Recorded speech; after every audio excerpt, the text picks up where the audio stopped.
మా యొక్క ఆర్యవైశ్య కులానికి సంబంధించిన వైశ్యులు ఎవరైతే ఉన్నారో వారంతా కూడా మా తల్లి వాసవి కన్యకా పరమేశ్వరి అమ్మవారు అగ్నిప్రవేశం చేసి 102 మంది మా పూర్వీకులు అమ్మవారితో కలిసి అగ్నిగుండ ప్రవేశం చేసి ఈ యొక్క కులాన్ని వ్యవస్థీకృతం చేసి వైశ్యవర్ణ సంస్కారాన్ని అంటే వేదోక్త కర్మలు చేసుకుంటూ వైశ్యుడు అన్నవాడికి ఎలా జీవించాలి అన్నది ఆనాడు 4600 సంవత్సరాల క్రితమే చెప్పడం జరిగింది.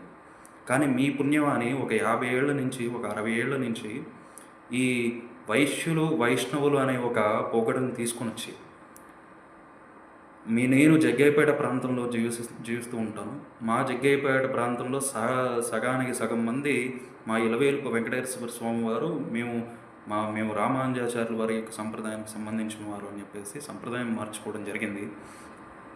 మీరు ఒక సంప్రదాయానికి సంబంధించిన చరిత్రని అపహాస్యం చేసేలాగా మాట్లాడిన మీరు ఏ శంకరాచార్యుల వారి గురించి గొప్పగా చెప్పారో, వారు ప్రవేశపెట్టిన భాష్యాల్లో ఉన్న పట్టుత్వం గురించి మాట్లాడారో, ఆ సంప్రదాయంలో ఉన్న వారి యొక్క వారసులకి మీరు సమాశ్రయాలను ఇచ్చి శంకుచక్రాలని ముద్ర వేసి వారిని శ్రీవైష్ణవ ధర్మంలోకి తీసుకున్నారే, ఇది ఏ ధర్మశాస్త్రంలో చెప్పిందండి మీరు సంప్రదాయం మార్చచ్చని?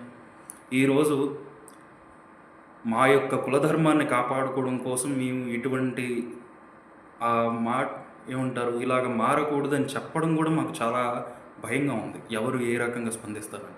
ఇంకా శత్రువులు అవుతున్నారే తప్పించి అమ్మవారు ఏ లక్ష్యం కోసం ఈ ధర్మాన్ని ఏర్పాటు చేసిందో దాని గురించి తెలుసుకొని కనీసం దాని గురించి చెప్తుంటే విని దాన్ని అర్థం చేసుకొని దానికోసం బ్రతకాలి, అలాగే మనం జీవించాలి అని కోరుకునే యువత లేదు, దాన్ని అర్థవంతంగా చెప్పే పెద్దవారు లేరు.